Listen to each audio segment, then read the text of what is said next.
Welcome back to Better Dig 2, the husband and wife horror podcast bringing our couch conversations to the masses. I'm your host, Maddie. And I'm your host, Raid. Grab a seat on the couch and let's talk horror.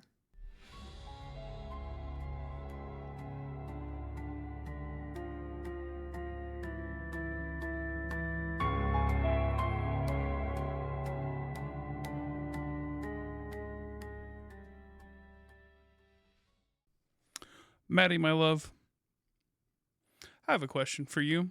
Okay. Can you think of any way to improve on the nightmarish hellscape of being locked in your literal prison cell submarine dropped into an ocean of blood? How to improve on it? Mm-hmm. Literally anything could be better than that. Agreed. But we'll throw in just a couple more things. What if there's something out there that you don't quite know and your vision is basically nothing and you have to use the technologies of X-ray to find your way around? Yeah, no, I'm out. I'm just going to say peace out. I'm done. Well, that's what we're going to dig into today because we've got a movie review for Iron Lung. So for our very first Better Dig 2 movie review, we have Iron Lung, directed by Mark Fischbach, a.k.a. Markiplier, starring Mark Fischbach, Caroline Kaplan, and Troy Baker, written by Mark Fischbach and David Szymanski. And if I butchered that, I apologize. So Mark Fischbach, a.k.a. Markiplier, most people know who that is. And then David Szymanski is the creator of the game Iron Lung that the movie is based off of. You'll love to see it. Love to see those two minds come together to make something that's so cool, and getting to watch Markiplier play the game in his first reactions, getting to go back and watch that is really, really cool. Oh yeah, it's definitely a passion project. Yeah, it's like you're a little kid and you grew up with Markiplier. You watched him, as you turned into an adult, and then now you're watching this big nerd that you idolize make a movie. Mm-hmm. You're like, oh my God, this is perfect. In that said movie, quick summary, in a post-apocalyptic future after the Quiet Rapture event, a convict explores a blood ocean on a desolate moon using a submarine called the Iron Lung to search for missing stars and planets. Terrifying, awful, all by yourself, fantastic. Yeah. Like, ate up every second. It's like it's already post-apocalyptic, but a planet made entirely of blood, or a moon, and because what was the deal? The Quiet Rapture, everybody just kind of disappeared, right? Yeah, everything went dark. And so now they're trying to find any sign or whatever of any people that are left other than them. Because what was it? There's only like a couple thousand people left. I mean, it was a big disappearance. Yeah, it's an abysmal number because especially. they were the only ones left on a space station. I don't know. I went into this having no prior knowledge of the game. I didn't want any spoilers, so I didn't do any research on it going into it other than basically what that summary said. And it was still really easy to follow along with the movie, even though it didn't spoon feed you. It was still easy to understand it. But going back after the movie and finding out some of the more information, I think that's what it was. Whoever was left, they were on a space station or something. Mm-hmm. And they're looking for missing stars, planets, everyone. And they're having to explore a moon that is a full blood ocean. Mm-hmm. Like, absolutely not. Yeah, and it gets even better, but we'll get to that in just a moment. Fun little fact, the movie was self-financed for awesome. a whole $3 million, and in its first 2 weeks grossed $34 million. That's so crazy. Good for him. Good for Markiplier. Yeah, I would love to see more Markiplier in the future with more projects.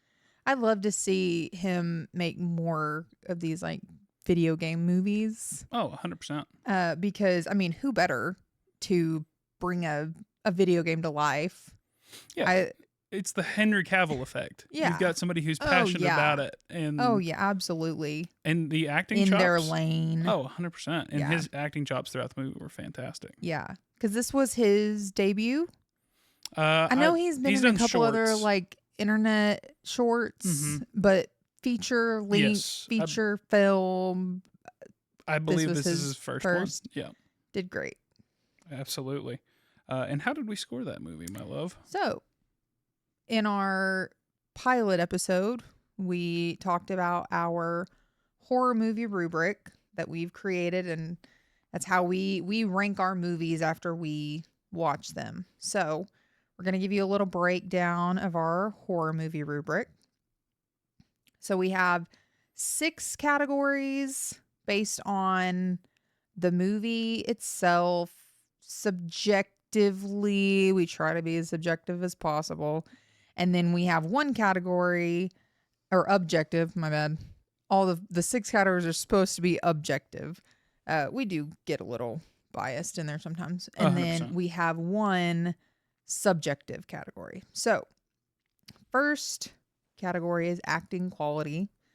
In every category, we assign 0 to 5 points. So we have acting quality, visual effects and cinematography, audio, which is anything to do with audio engineering, sound effects, soundtrack, Mm-hmm. Mm-hmm. anything audio, story, scariness, overall enjoyability, which that one obviously is also subjective.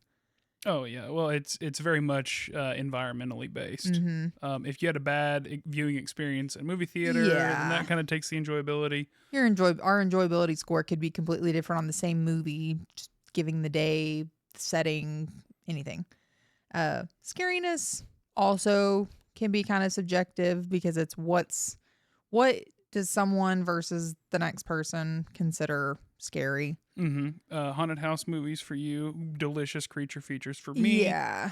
So we kind of have our different dynamic. Yeah. Half the time my scariness, the way I grade it is how many times did I cringe Right. or like, ugh.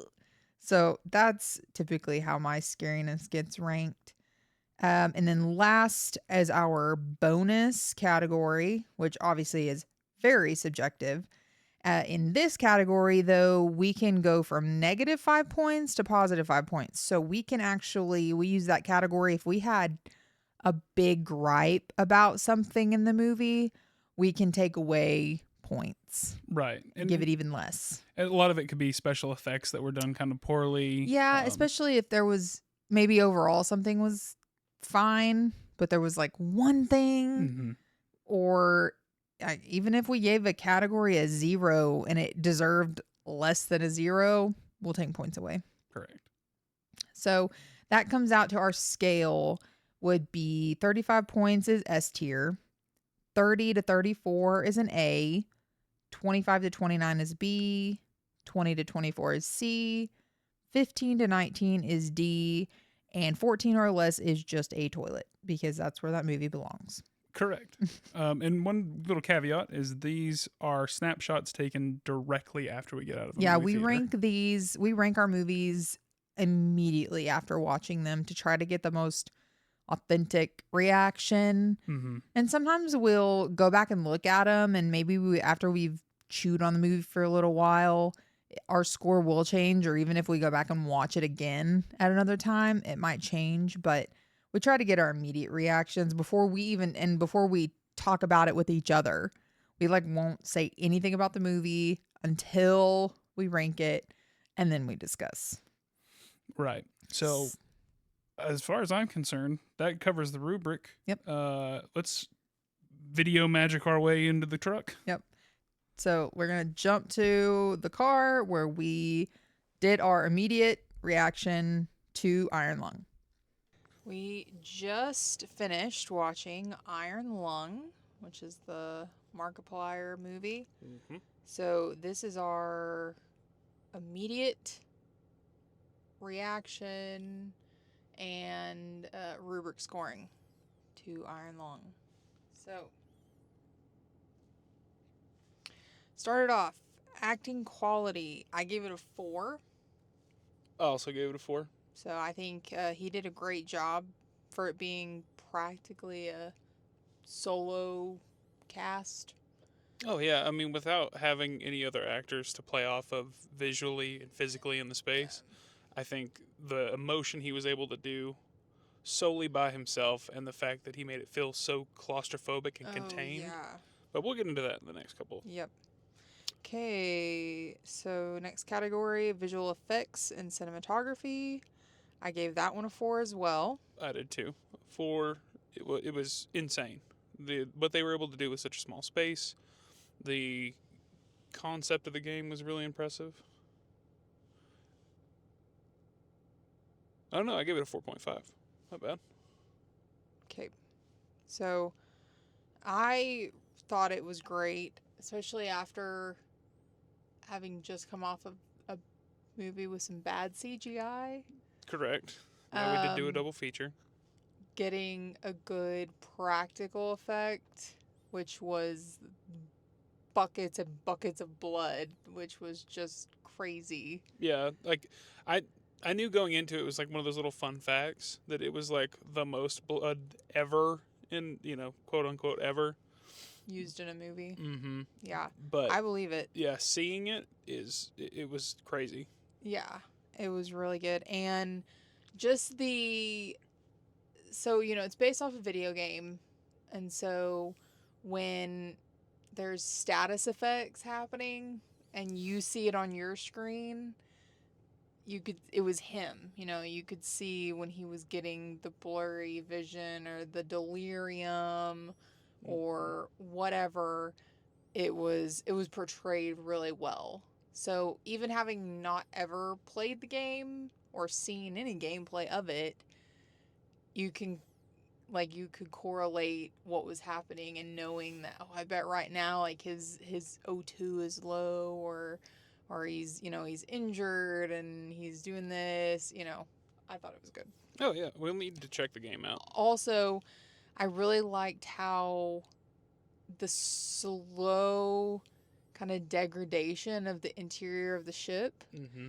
And if you weren't paying close attention to the little details, it would almost like jump up out on you. Like you would turn and you're like, when did this start getting so bad in here? Mm-hmm. And so it was like slow. It's kind of like we talked about in Send Help, the kind of background storytelling, the like passive storytelling of it.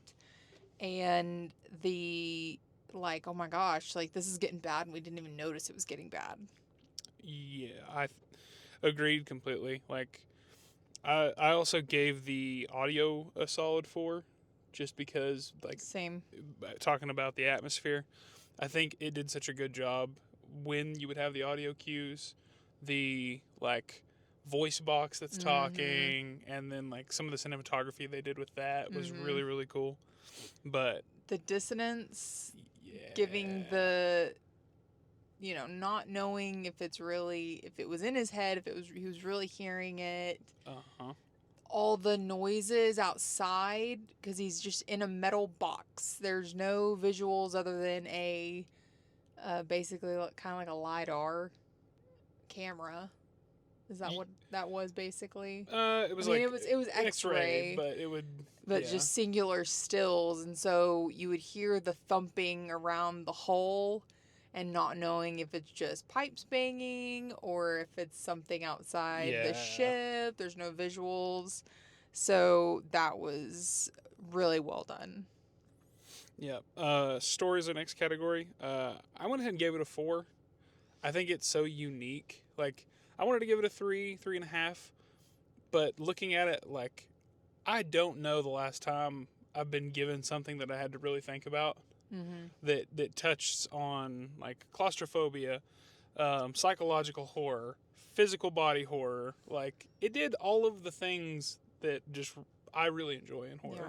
I gave story a 3.5 just because going into it with no prior knowledge of the lore behind the game, or all I knew is that it was a planet that was a blood sea. Basically, that is all I knew. I think I knew that he was a convict. Yeah, we and talked this about it was like part of his sentence. that was all I knew. So when it started getting into the backstory and just flashes of stuff, it was a little confusing for someone that, like me, going into it with no prior knowledge. Right. But it did not make it just unenjoyable, or it wasn't like I was just completely lost. And it didn't take away really from the entire movie, not knowing. Now, had I known the lore, and for the, big fans of the game, I'm sure it was made it so much better. But it didn't just completely make it like where I couldn't figure out what was going on. Yeah, I mean, you're film literate to some extent. Yeah, you can put know, pieces together, and use the context clues. Yeah, and like after you sit with it, I think it's another one of those like really think through it, and like I think another watch is definitely in order. And then it did. I feel like it probably did add a little bit to like fill in some of those blanks for people that didn't know the storyline. It did explain a little bit as it went on, but okay, solid 3.5 for me for the story. Fair. Next category is going to be scariness. I gave it a 4. I also gave it a 4. It began as like one type of scary, where it was just the claustrophobia, the like paranoia, the fear of the unknown, just not knowing what's out and around. And every time he would hit that camera button and just not knowing what's going to come up and what's going to flash up there. So that was great in the beginning.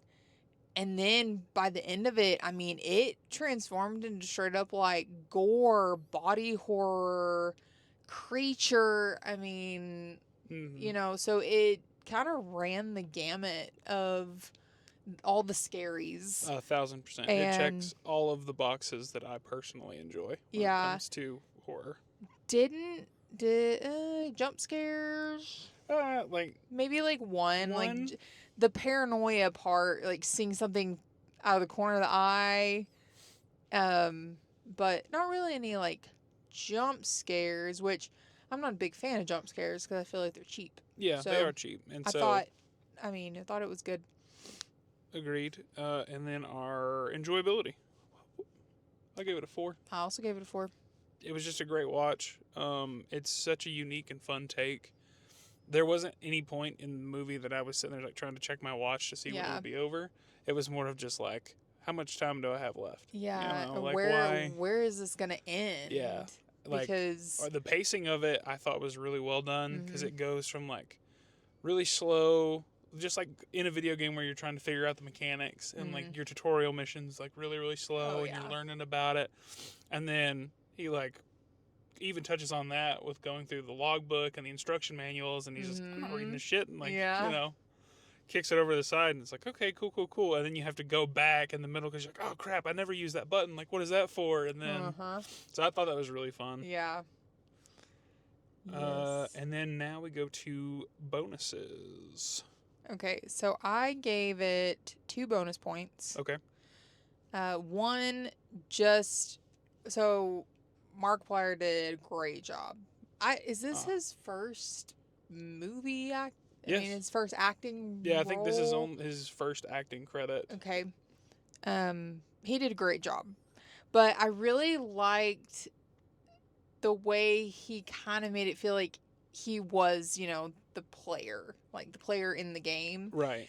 And how, like, some of his reactions were so true to just your experience playing a horror game, where when something would pop up, just like, oh, fuck that. Yeah. Fuck that. Like, opening the hatch and seeing just it filled with blood that he's gonna have to go down in there, and he's like, fuck me. Yeah. So it felt really more like at that point he was the player, and I want to go back and see if he has gameplay footage from playing Iron Lung. He definitely does. And just seeing if some of those were his actual like genuine like first playthrough reactions. because that's what it felt like. And so it was genuine, but it was funny because it really felt like it tied back to the game aspect of it. And then my second bonus point goes to the unexpected body horror. Yes. I obviously was expecting gore. It's a Right. sea, a planet just of blood.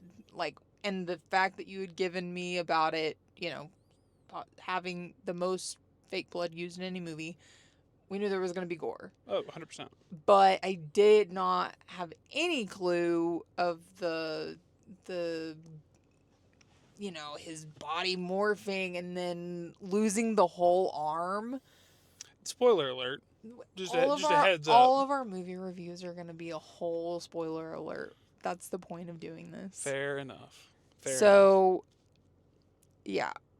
And the things like the tendrils. That was part of the ship changing, is it started becoming like organic, I guess. Yeah. Because it was like veins and blood vessels along the piping and stuff. Yeah, and then like what was even cooler is as you go deeper and deeper into it, the audio changes to almost like a sonogram heartbeat into the exterior of the ship. An ultrasound. Yeah, so you're sitting there listening to like a heartbeat. Less mechanical, more organic. Yeah. And it's such a cool effect that they did. But when it started, like, it was like latching onto him and like having to rip it off.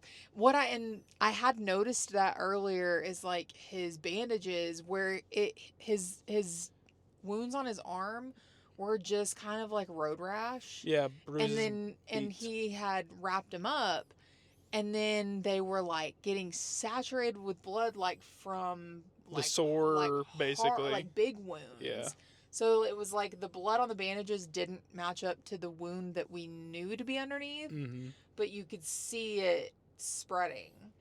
And so then, in pulling all the bandages off and it being like necrotic, and then his face, like at one point all of a sudden his face is the all left side of his face is just up. gone. Yeah, so the unexpected body horror gets that second bonus point for me. Okay. Well, I gave it 4, but you touched on 2 of mine. Markiplier, you were an absolute gem. What an amazing debut for you to play in a live action. And director. Yeah. Direct. Yeah. He blew it out of the water. Yep. I cannot believe it. The body horror was such a fun, like, almost like a paradigm shift. You go from like, okay, everything is here to like the blood is supernaturally charged and infectious, and then you get the like panicked audio of like one of the other survivors like eating the blood and then like ingesting it and then becoming infected to some extent. Yeah, it was the flip of, no, the blood's gonna kill you because you'll drown in it, but it can also kill you in other ways. Oh, 100%. And then like the way that it alluded to the entity that's just outside your walls is such a cool, like, to do it effectively, you have to really command cinematography. The way that you can also, here's the next bonus point that I gave it. I don't know the last time I felt this claustrophobic. Yeah. There are times, I'm a big guy. I have a little claustrophobia. I don't like being, contained or like my shoulders being touched. So being locked in basically a pod with high pressure, out on the exterior in a submersible that could rupture at any minute. That's my personal hell. Yeah. And the way that they were able to get some of these like off-angle shots, like whoever was behind the camera, oh my God, like kudos to you. Yeah, for it being such a confined small space, the angles and the camera like shots that they got were great because it was like in the bottom of the bag when he was like putting the binder back in the bag, or like looking from in between the pipes. Just all different the crawl space angles. itself having like its own angle, and then you see the descent in, and like even from like the side angle of the blood tunnel where it's following him as he's trying to gain his breath, and you're like, this is such a a horrific thing that you're making me watch, but oh my god, like Yeah. thank you for doing it. Oh yeah. And then my final bonus point, I've already touched on a little bit. This was such a unique and unexpected take in horror. Like I don't really know what I was getting into, but for them to come out swinging, like from the very start, you're just like, okay, this is like a really pretty movie. This is shot so well, and it made it feel like gross and dingy and claustrophobic, and you get all of the little boxes of like my personal horror, proclivities. So I can't give this movie like you deserve all your flowers. From the I mean the literal beginning, the opening shot where you're just getting dropped down into the sea of blood and you're like, whoa, whoa, whoa, whoa, whoa, I'm not even getting any where's my exposition? Yeah. So that really set the tone for the whole thing. We're dropping you in there from the get-go. Yeah. So. Okay.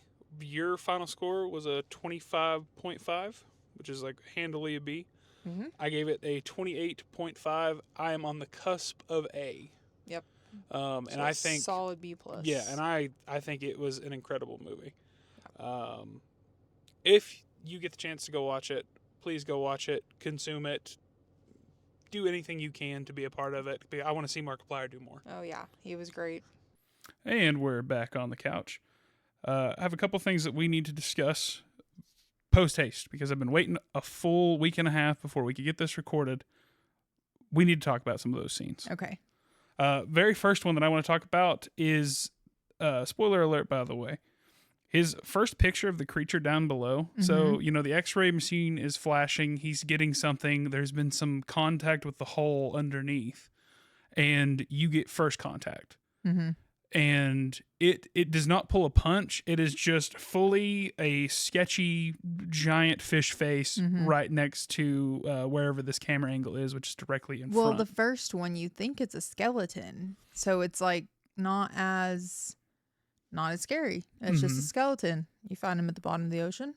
Just because it's ocean of blood doesn't, make it any worse. Right. But big skeleton, that one, and that's the thing about this movie is I definitely have to watch it again and really like analyze some things because since we've watched it and everything I've seen like on TikTok and whatever, people have made points that I've been like, I didn't even think about that. And it's a lot of it was the fact that because it was using X-ray, it was something about, it being through blood that maybe none of them were actually skeletons. They were all creatures. Yeah. Yeah. So none of it was skeleton. No. So. Because the very first one, I don't know, the way it was like laying. Yeah. So you'd had it like semi-buried, right? And so that definitely would be remains. It was semi-buried. So, and that's a really great point. The X-ray does not mean it is a bone monster, right? And you kind of get that alluded when he takes a picture of them in dry dock, and you see just the forms of the skeleton, right? So you're seeing their bones. It's not actually taking a picture there. So when you see the creature, like you don't really see the creature. Until the very end during the hallucinations, but it's such a unique design. But the thing is we're not just seeing one creature. No, 100%. There was 3 or 4 different creatures because another point that was made was he said, there had been like 4 other expeditions before him that were all lost. So the creatures you're seeing, are they actually the other 4 that had been sent down and they've been like morphed into these creatures? Well, that brings up an excellent point that this movie does such a phenomenal job with combining mechanical and organics. Oh yeah. And it's shot in such a way that it's visually stimulating and it is like offcuts, and it's Mm-hmm. consistent throughout the movie. Once you see the hull gets a little bit of the blood in it, it just really starts going off the rails. Mm-hmm. You see like tendrils and like almost organ-like Mm-hmm. appendages kind of come out of the walls. It's beautifully done. Well, and that was because at the end it started like attaching to him Mm-hmm. and started changing him. So that was the theory. Again, never played the game, and it could be like, oh yeah, that's totally obvious. That's part of it, but I don't know. I haven't played the game. Okay. So, but because of the way that he was being changed by the end of the movie, is he being morphed into something and he's just going to be stuck down there forever with them? Right. Because it also touches on the other expedition crew who started to ingest the blood Mm-hmm. and then started to change. Yep.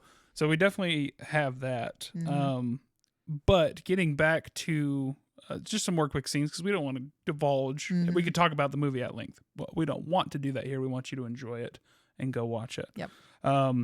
Another nauseating scene for me was the crawl space that it is rapidly filling up with blood. It's very late into the movie, and you see Markiplier, or his name's Simon in the movie, is fully getting submerged, almost waterboarded style, as he is in a very confined, tight space, fighting the iron lung itself, trying to get its systems back online and pulling the black box. Well, the thing about there was the two scenes when they're in that crawl space. At the very beginning of the movie, or the earlier part, when he has to go down there the first time, that is already creepy enough. Oh, 100%. And he was already straight up said, he was like, fuck this. But he had to go down there. He had no choice. But you're already in this like tight confined space of this iron lung submarine. And then you have to go even further into the bowels of it, army crawling. So it's like, it's already terrible. How do we make it worse? Let's make him crawl through blood all the way through it. Yeah. Because it's completely full. He has to get all the way to the end of the crawl space and get back to get air. And it's blood. Like, Yeah. oh my God. I already get a little waterboarded sometimes if the shower hits me wrong. I can't imagine what the like gooey consistency of blood God. oh my gosh, and it's hot, right? Ugh. So it will start to coagulate, Yeah. and if it doesn't stay hot, then oh yeah, so that's like a whole other, like, I have to do so much mental gymnastics to be like, that is disgusting. Well, and then he had only been down there once. So having to navigate it the second time completely blind, deaf, and having to wade, swim, army crawl, whatever, through blood, and then have to make your way out. No, Yeah. thank you. Yeah. No, thank you. I'm going to touch on another fun little point Okay. of the movie. The power outage and the whole ship being lit up just by the X-ray machine. I don't know what it was about that scene that really solidified like what they did in such a small confined area through cinematography. I was just kind of blown away with. It gives you that every time that camera, like it went dark and it hits it, and every time it's about to light back up, it gives you that, like, you tense up because you don't know. What are you going to see? You have, he's the only one in this submarine, but he's either starting to kind of go insane. He's becoming paranoid because there was like a flash of he thought someone was in there with him. Yeah. Before you really know about like the crawl space, so you're like, is there a stowaway? Has something gotten on this ship? You don't know. Is it a survival of the fittest And situation? so it's that fear of like in other movies where it's dark and they're using a camera flash as like the only source of light. Similar, where you every time that light flashes, you are so afraid something is just going to be right there. Yeah. Even though or you think he's the only one in this confined space. There's like no way anyone should be there, but it still gives you that sense, that that tense feeling. Oh yeah. Every time he'd hit it.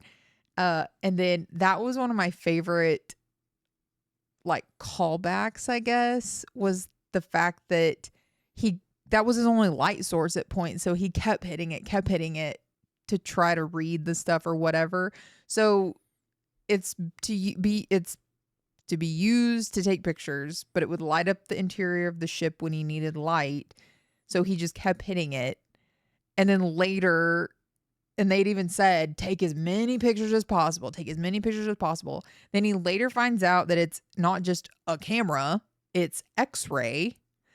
And then he's flipping through the little like owner manual or guide or whatever, and he flips to the back and it's the page about the X-ray, the camera, and it says, use sparingly, emits X amount of radiation per capture.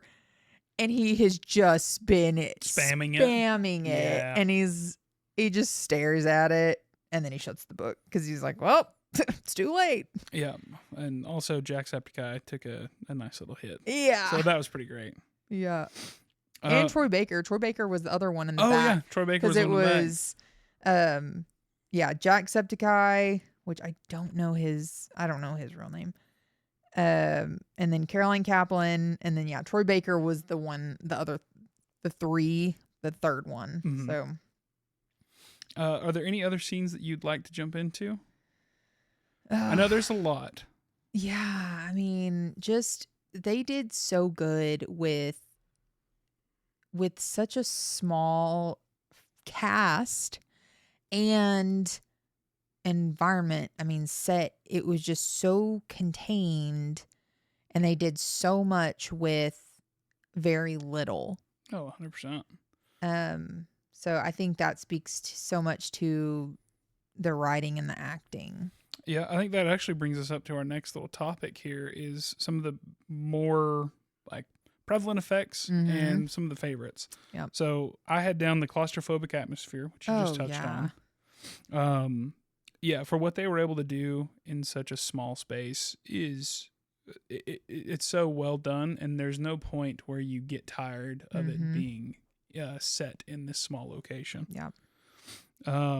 We talked a little bit about the mechanical to organic shift and this little subplot throughout. That one was, in my opinion, was done really well or it was a testament to the storyline, because I was so focused on the story and the acting that at points it was like my vision would zoom back out. Yeah. And it was like, when did the ship degrade so much? It was like you didn't even notice it was happening.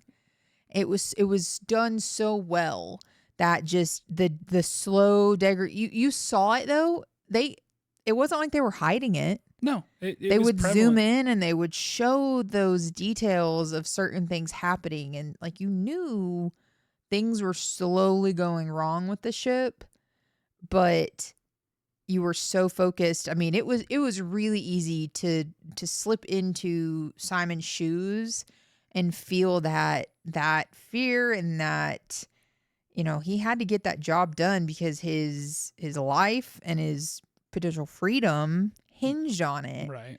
And it was so easy to root for him, even though from the beginning he's a convict. And they don't tell you they don't tell you early on what it was he did. Mm-hmm.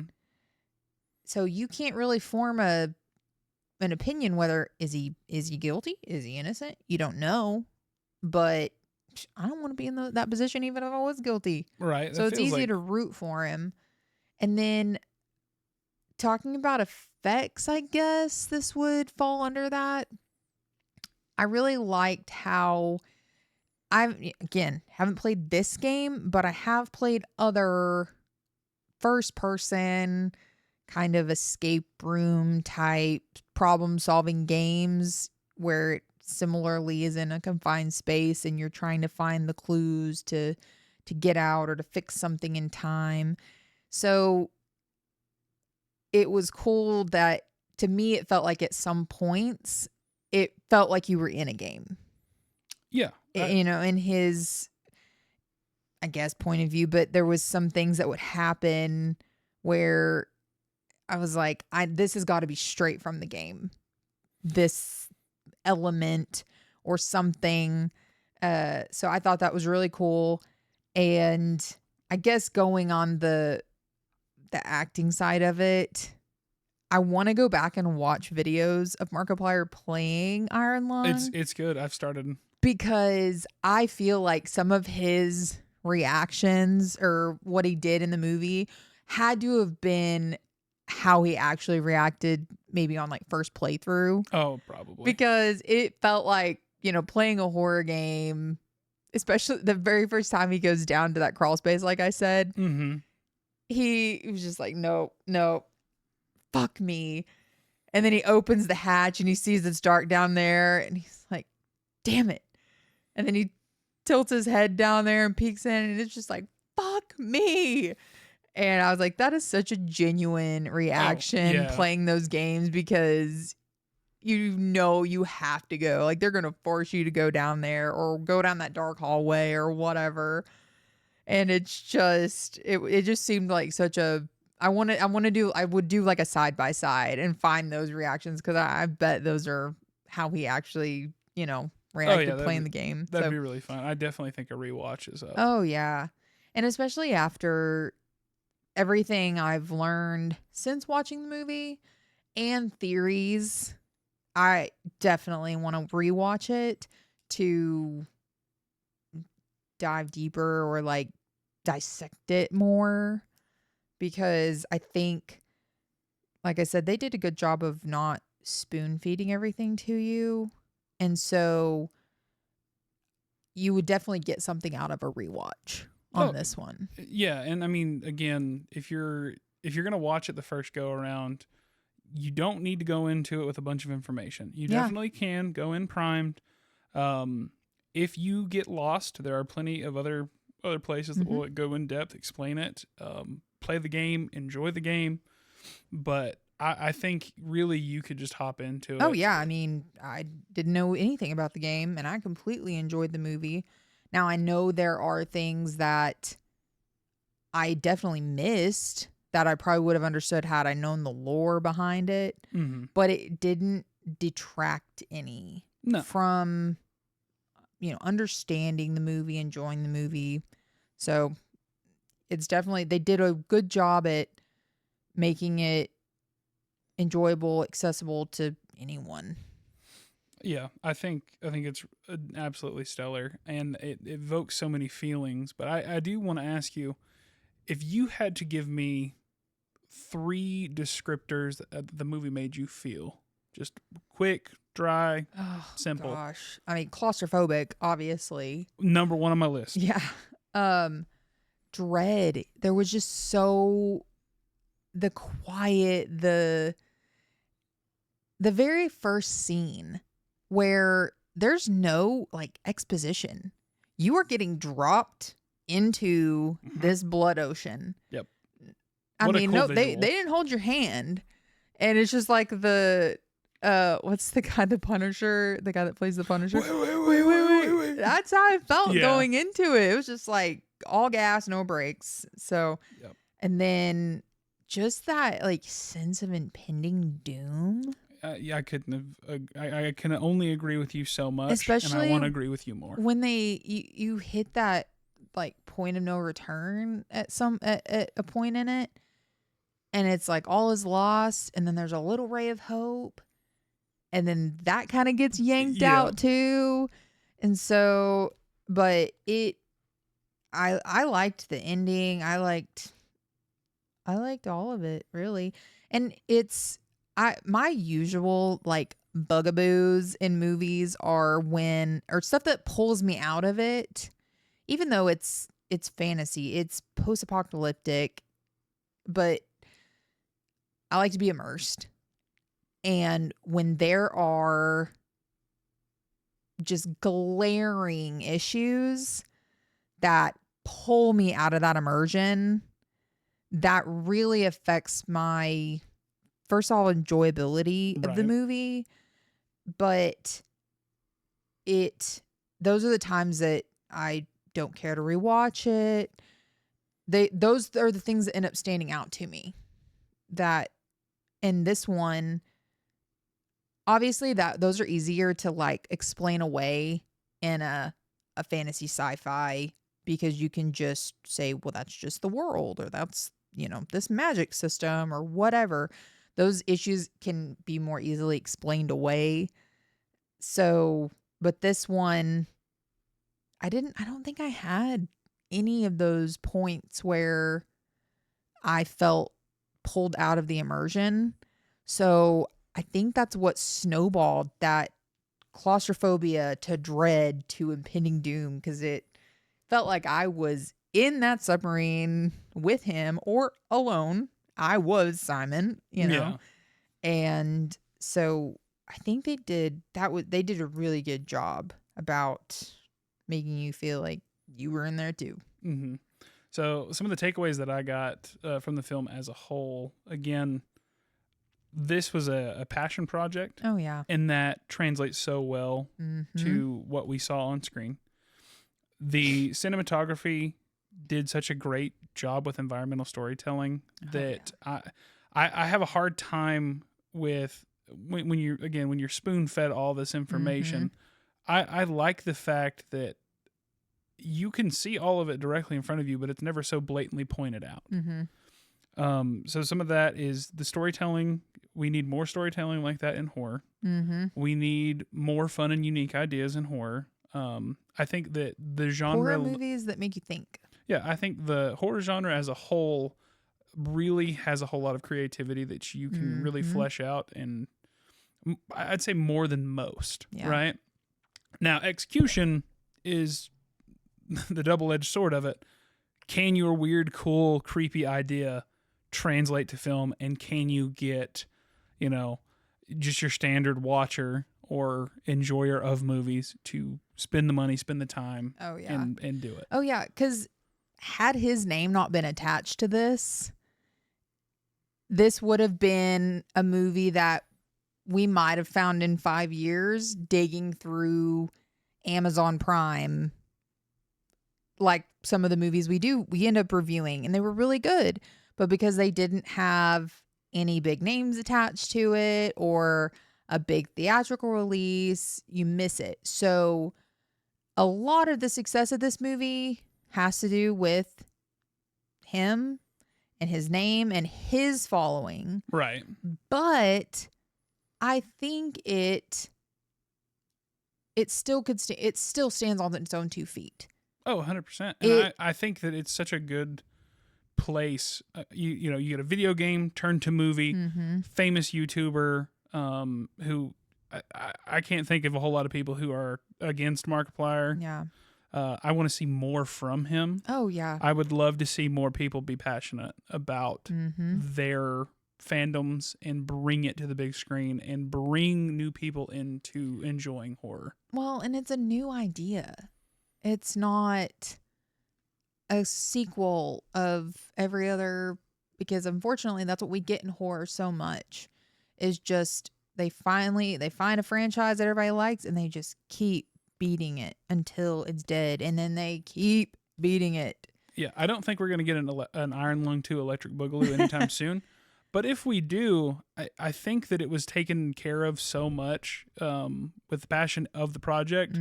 I'm willing to keep going back. I want to know more about this. I want to go play the game with you. Yeah. I want to see.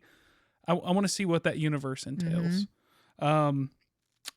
We probably need to start wrapping this up. I'm going to ask you, who is this for? It's for anyone that loves horror, because it doesn't have to just be people that are into video games. Obviously we are, but we didn't play the game. Nope. You don't have to play the game or know anything about it to enjoy the movie. It can definitely enhance your watch. You can dig deeper, but on just the surface, it's still a great movie. Oh, yeah. It holds up to the test of take your family, watch it in your home. I mean, obviously, appropriate your audience correctly. If you like a dirty, gritty movie with body horror, That's my jam. Oh, I'm yeah. 100% That's in. great. But yes, I think it's for fans of video games. I think it's for fans of new and interesting ideas, Mm-hmm. and I think it is going to be a movie that people are going to talk about for a little while, especially in our genre. Oh, yeah. And again, I would love to see him continue this because he could kind of corner this little market. It's not like it's the only movie because we're going to get Mortuary Assistant, later this year. Mm-hmm. So this horror video game to movie pipeline, I like it. It's fun because it's obviously we have Five Nights. Five Nights at Freddy's kind of started it. It's a fun movie. Yeah, I say started it. Somebody's probably going to say, there's been a million video game to movie adaptations. And I know listen, there's been plenty. In the zeitgeist, Five Nights at Freddy's, what they did at HHN, but we're not talking about Five Nights at Freddy's. I think that's all that I've got. Do you have anything else you'd like to add? I think that's it. Go watch it. Tell us what you think. I mean, Support Markiplier. yeah, he's a great guy. So, well, that's our take on Iron Lung. We'd love to hear your thoughts down below. If you go watch it, let us know what you think. Like, subscribe, and share for more horrifying content. If you've got anything you want us to review, please leave that down below. We'll see you in the next episode. Until then, stay spooky.